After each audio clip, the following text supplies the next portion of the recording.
बढ़ते रेल हादसों का आखिर क्या है कारण? रेल हादसों के पीछे किसी की साजिश या फिर प्रशासन की नाकामी? पटरी से क्यों बार बार उतर रही है भारतीय रेल? बीते कुछ समय में रेल हादसों में अचानक से बढ़ोतरी देखने को मिली है और ये रेल हादसे तो ऐसे हैं जिन्हें देखकर एक बार को रोंगटे भी खड़े हो जाते हैं। बीते 14 महीनों में इस देश में जो रेल हादसे हुए हैं उसमें तकरीबन 320 के करीब यात्रियों ने अपनी जान गंवाई है।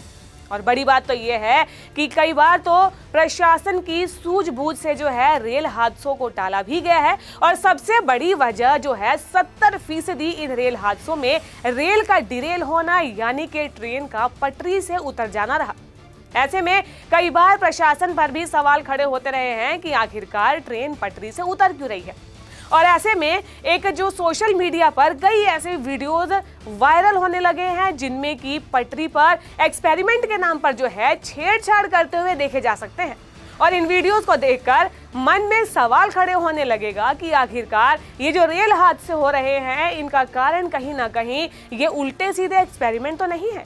एक YouTube चैनल पर ढेरों ऐसी वीडियोस मौजूद है जिसमें कि रेल की पटरी से छेड़छाड़ करते हुए देखा जा सकता है। और ऐसी वीडियोस को एक्सपेरिमेंट का नाम दिया गया है।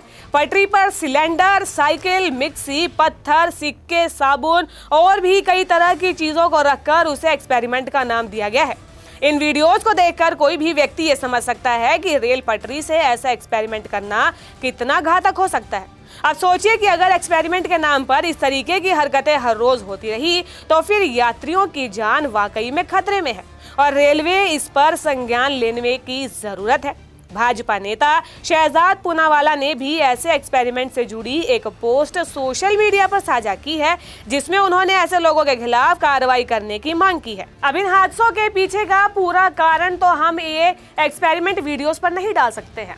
अब रेल डिरेल होने के जो कारण हैं उनके बारे में भी हम जान लेते हैं कि आखिरकार ट्रेन डिरेल होती कैसे है और इसके प्रमुख कारण क्या हो सकते हैं। रेल के डिरेल होने के जो मुख्य कारण हैं उसमें रेलवे ट्रैक पर मैकेनिकल फॉल्ट के आ जाने का एक बड़ा कारण है।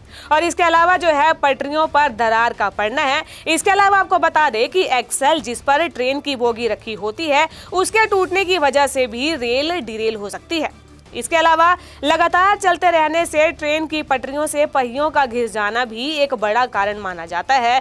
तो वहीं आपको ये भी बता दें कि तेज चलती ट्रेन को तेज स्पीड से मोड़ना या फिर अचानक से ब्रेक लगा देना भी रेल के डिरेल होने के कई कारणों में से एक है। तो ये तो वो मुख्य कारण थे जिसमें कि ट्रेन के डिरेल होने की कुछ वजह हो सकती है। लेकिन अगर आप भी ऐसे ही एक्सपेरिमेंट वीडियोस बनाकर व्यूज बटोरने के बारे में सोच रहे हैं तो फिर ये भी जान लीजिए कि आपके ऊपर किस तरीके की कड़ी कार्रवाई हो सकती है। रेलवे अधिनियम 1989 की धारा 174 के तहत रेलवे ट्रैक पर बैठकर या अवरोधक लगाकर रेल के हौज पाइप से छेड़छाड़ करके या सिग्नल को नुकसान पहुंचाकर ट्रेन परिचालन बाधित करने वाले को 2 वर्ष जेल की सजा या 2000 रुपए जुर्माना या फिर दोनों का प्रावधान है। वहीं रेलवे कर्मचारियों के काम में बाधा डालने या उसके किसी भी भाग में अवैध रूप से प्रवेश करने पर धारा 146 व 147 में 6 माह की सजा या 1000 रुपए का जुर्माना या फिर दोनों सजा हो सकती है। ट्रेन से जुड़ी ये जानकारी आपको कैसी लगी हमें कमेंट कर जरूर बताएं और ऐसी ही कुछ और वीडियोस के बारे में जानने के लिए जीजीसी को लाइक, शेयर और सब्सक्राइब जरूर करें।